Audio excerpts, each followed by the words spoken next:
Jusqu'au 10 novembre, exceptionnellement, et avec le lien en description, 15 € offerts, sans dépôt nécessaire.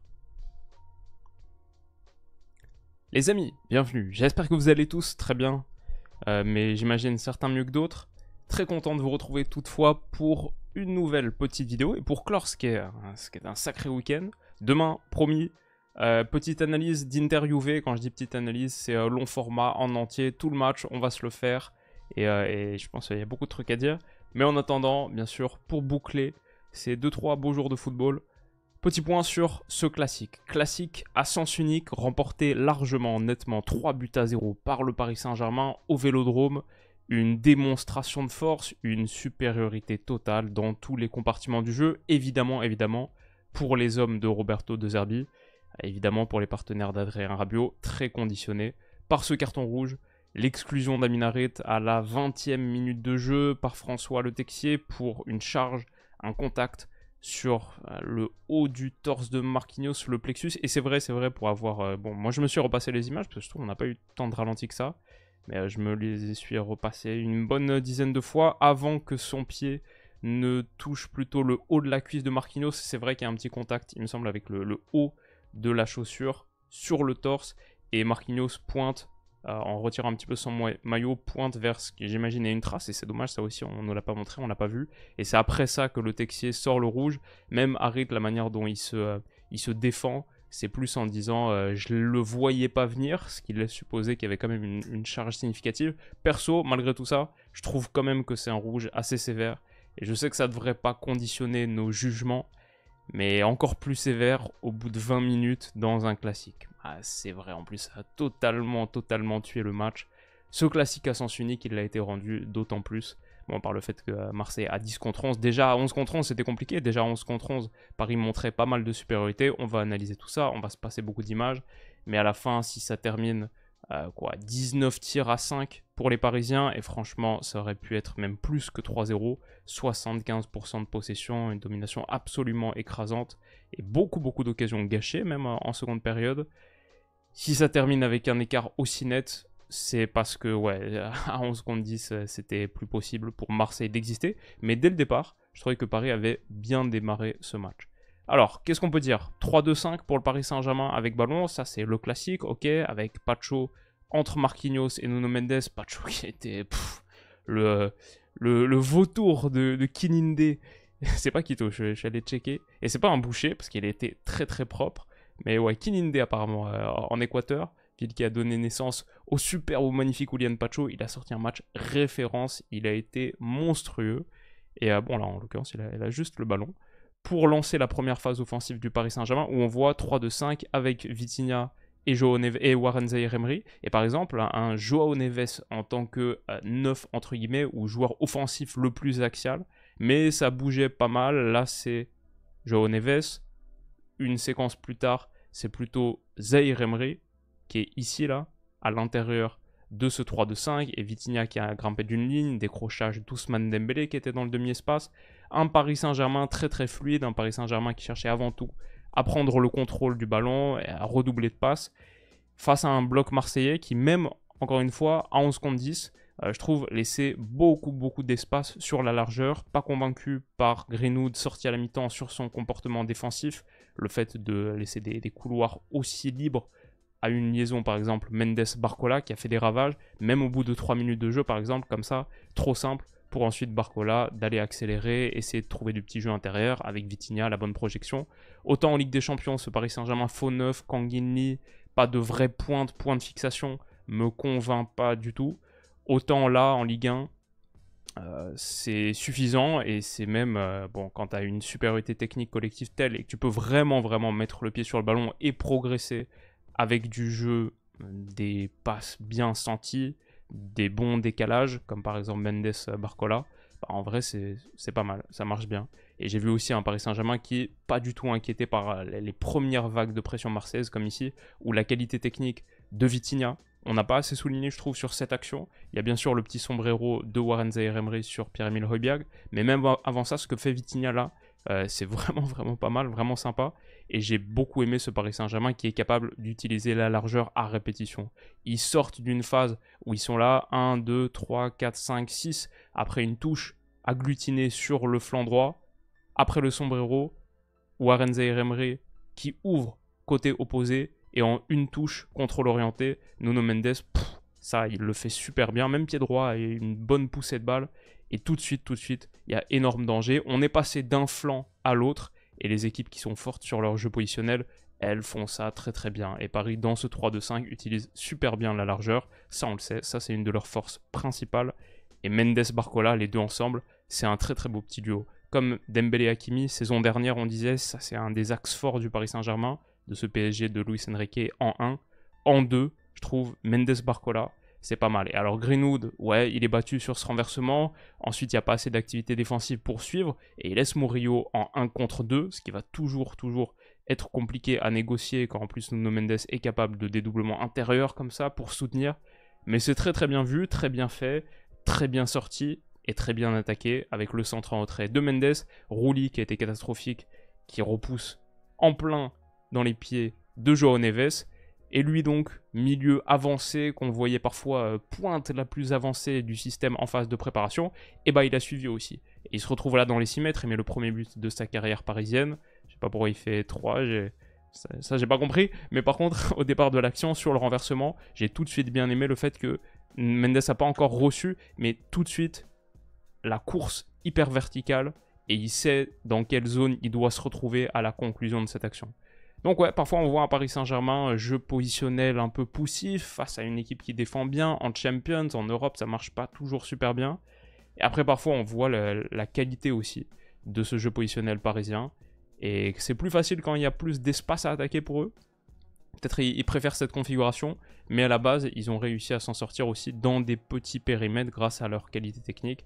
Et je trouve les gars savent où aller, les zones à exploiter et comment bouger. Après, j'ai trouvé aussi que dans l'approche parisienne, quelque chose qui était bien fait, encore une fois, ça c'est aussi à 11 contre 11, donc c'est important de le souligner. Un truc qui a été bien fait, je trouve, c'est l'agressivité de la dernière ligne. Marquinhos, quand il vient surgir sur Harit comme ça, c'est ça aussi qui provoque le carton rouge. Ok, il est sévère, moi je trouve encore qu'il est sévère, mais c'est son agressivité et c'est le fait de faire ce jump-là, de sortir de sa ligne de 4 et d'aller au contact, qui non seulement remporte un coup franc, remporte le contrôle du ballon et empêche Marseille de sortir depuis des positions basses, mais aussi, et bah là, ta chance, tu la crées. Et la chance que Paris a d'évoluer à 11 contre 10 pendant 70 minutes dans ce match, elle a été créée par l'agressivité, l'impact de Marquinhos. Exactement comme l'impact de William Pacho, on a commencé à en parler. Sur Wai, il lui a fait une misère, c'était presque gênant au bout d'un moment. Wai dans ce rôle de 9 qui avait pour but sur les phases de sortie marseillaise, qui avait pour objectif de tenir le ballon, de pouvoir jouer en pivot, en déviation. Pacho ne l'entendait pas de cette oreille. L'Équatorien, c'était un naufrage, un massacre. Il le prend là, récupération haute parisienne, ça c'est à la 15e minute de jeu. Sur les courses en profondeur de Wai, elles n'ont juste pas existé parce qu'il était toujours là à la chasse. Quelle excellente recrue parisienne, ce William Pacho. Franchement, très très bon coup du mercato estival. Je le trouve irréprochable. Il est fort dans la défense de la profondeur, il est fort au contact, son jeu de passe est bon, il perd pas de ballon, il fait pas d'erreur. Pour l'instant, je trouve que c'est très très fort. Et ça a encore été le cas 3 minutes plus tard, pareil sur un petit ballon de Greenwood. Hop, il sort de cette dernière ligne, il sort de la médiane et vient attaquer Wai.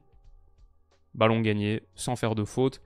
Enfin, 37e minute, j'ai pareil sur ces moments où l'OM de De Zerbi a de la qualité sur la phase de relance, peut trouver des ballons comme ça.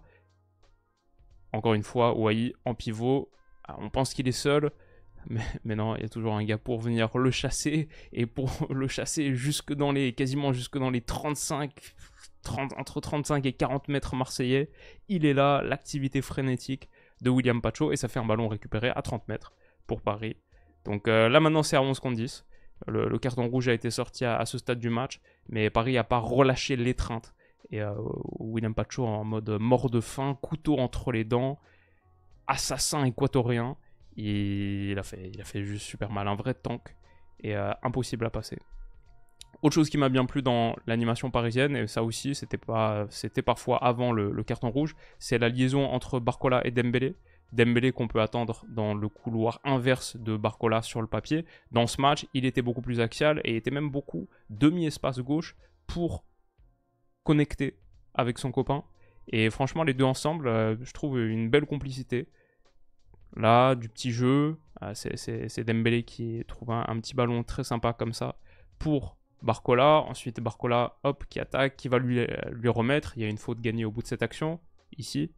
Et j'ai vu par exemple là, 53e minute, pareil, un Dembélé en mode dans le fauteuil, Regista quasiment, qui envoie Barcola à la course dans le dos de la ligne haute marseillaise. Dans cet intervalle-là, c'est super bien fait. Hop.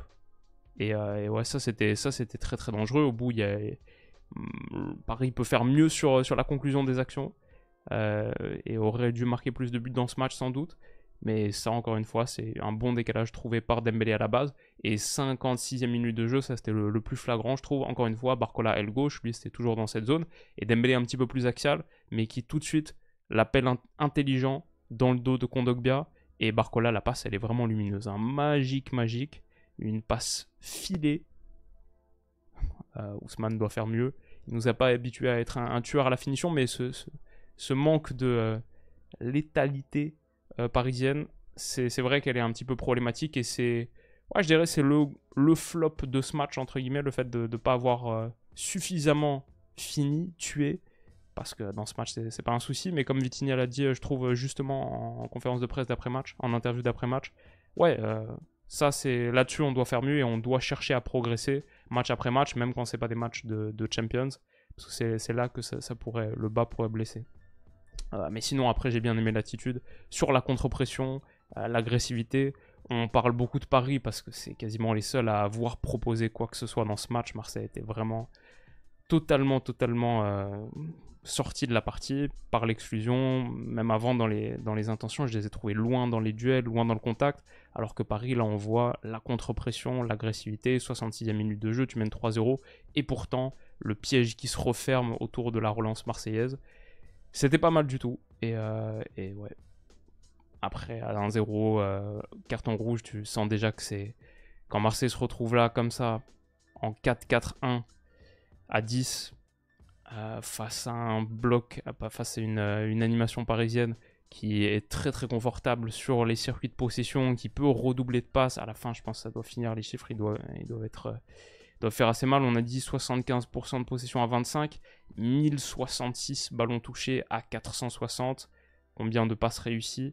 863 passes réussies à 241. Ouais, parce que face à une équipe Luis Enrique, c'est un peu le pire truc qui peut arriver. Face à une équipe Luis Enrique qui a la qualité pour ensuite aussi aller trouver la largeur. Ça, c'est l'action qui amène le 2-0. D'ailleurs, Paris facile face à ce 4-4-1. Et il y a juste beaucoup de largeur à trouver face à un bloc qui est bien dense comme ça. Sur la largeur, qui ouvre les côtés, mais qui ouvre juste tellement d'espace. C'est, il me semble, Hakimi qui est trouvé, et Kangini fait le bon appel, faut dire aussi. Appel menaçant, beaucoup de fluidité et de mouvement côté parisien, j'ai bien aimé ça. Et c'est cet appel finalement qui, avec le centre d'Hakimi, conduit à l'énorme erreur. Donc, de la réussite sur le carton rouge, de la réussite là-dessus pour Paris, parce que ce geste de Balerdi, il est lunaire. Parce qu'elle a l'incompréhension avec Geronimo Rulli qui est aussi fautif pour moi parce que tu dois mieux communiquer, mais surtout Balerdi, ça tu peux pas le faire. Mais ça c'est une situation qui est aussi générée, provoquée par le bon mouvement de Kangini, cet appel, t'étais pas obligé de le faire, il l'a bien fait, le ballon d'Hakimi dans le dos, et ouais, tu provoques ta chance, tu provoques ta réussite. Après ça c'est quand même assez catastrophique et beaucoup d'erreurs marseillaises. Même des erreurs techniques basiques sur la phase de construction, mais après des trucs comme ça, qui te changent totalement le match. Ça comme ça c'est juste pas acceptable. Mais voilà, comme je disais, 35e minute, Paris 2-0 à 11 contre 10, face à un bloc qui maintenant peut juste rien faire, et qui faisait pas grand chose déjà sur le début de match. C'est le pire scénario face à une équipe Luis Enrique. Autant c'est un style qui est pas toujours hyper soluble face à une adversité Ligue des Champions. Tu dis, parfois c'est sur certaines configurations, sur certains scénarios de match aussi, ça peut être problématique. Mais dans ce scénario-là, c'est un peu le pire adversaire que tu peux rencontrer. Cette équipe Enrique très, très confortable en possession et qui peut t'étirer, redoubler de passes jusqu'à trouver les bons petits espaces. Heureusement, pour Marseille, ils sont juste pas assez tueurs. Mais ouais, sur des attaques rapides aussi, Dembélé, Kondogbia, pas top là sur le ballon repoussé par Rouli. Et ça revient dans les pieds de Dembélé, qui sert Barco, on n'a même pas parlé, mais c'est vrai, buteur, passeur décisif. Leur complicité a été un des moments forts de ce classique. Une des réussites parisiennes, la célébration Matuidi Charo. Et la plus classique, Barco, son 9e match déjà, son 8e but, je veux dire, en 9 journées de Ligue 1. Pour un gars, on disait en début de saison, ouais, franchement, aller chercher les 20 buts en Ligue 1, vu la configuration de ce PSG, c'est tout à fait jouable pour Bradley. Il est clairement dans les temps. Donc intéressant. Et juste avant la mi-temps, le stade se vide un petit peu. On voit des supporters marseillais quitter le Vélodrome. On aurait pu faire pareil parce qu'il n'y a pas eu grand chose en seconde. Et d'ailleurs les gars, rien ne vous dit que cette vidéo n'a pas été tournée à la mi-temps. Bon, presque rien. Quelques images quand même, mais on aurait pu s'arrêter là et gagner un petit peu de temps de sommeil. Qu'est-ce que vous avez pensé de ce match? J'ai hâte d'être demain devant Inter-Juve. Ça, demain matin, ça va être le petit kiff au réveil. Ce qu'on peut dire sur Paris, c'est qu'avec cette victoire et la défaite de Monaco contre Nice dans le derby de la Côte d'Azur, et bah, non seulement ils prennent 6 points sur Marseille, 10 buts de plus en différence, mais aussi 3 longueurs d'écart sur Monaco. Ça ressemble à un vrai moment pivot, déjà, dans la course au titre, un moment où Paris prend une vraie belle longueur d'avance et élimine quasiment un concurrent. Un club qui se voulait en tout cas concurrent et prétendant au titre. Bon, c'est un match qui marque une distance, qui marque la distance de 6 points plus goal average favorable. Toujours aucune défaite pour Paris en Ligue 1. Et ouais, c'est pas grand chose à dire. J'ajouterai simplement William Pacho. Très très gros match. Je sais pas si c'est mon homme du match, c'est un match qui a gagné 3-0 à 11 contre 10, mais je retiendrai cette performance parce qu'elle a montré à quel point c'était un client très sérieux. Il est costaud, je l'aime beaucoup. Qu'est-ce que vous avez pensé de cette rencontre, les amis? Comment est-ce que vous l'analysez? Amis parisiens, comment est-ce que vous voyez la suite? Et amis marseillais, bah, la même chose. Ceux qui étaient au stade, franchement, désolé. Je sais que mon cousin y était. Il m'a envoyé une petite vidéo. Toujours l'ambiance extraordinaire au Vélodrome. Mais avant le match. Après, au bout d'un moment contre Paris, parfois ça se délite et malheureusement on n'a pas eu le côté kiffant d'un classique que tu peux avoir, d'un match qui bascule un petit peu dans la folie. Je veux dire, franchement, carton rouge au bout de 20 minutes comme ça, c'est dommage. Qu'est-ce que vous en avez pensé, les gars? Prenez soin de vous, passez une excellente semaine et de toute manière on se retrouve très vite pour une prochaine. Bisous.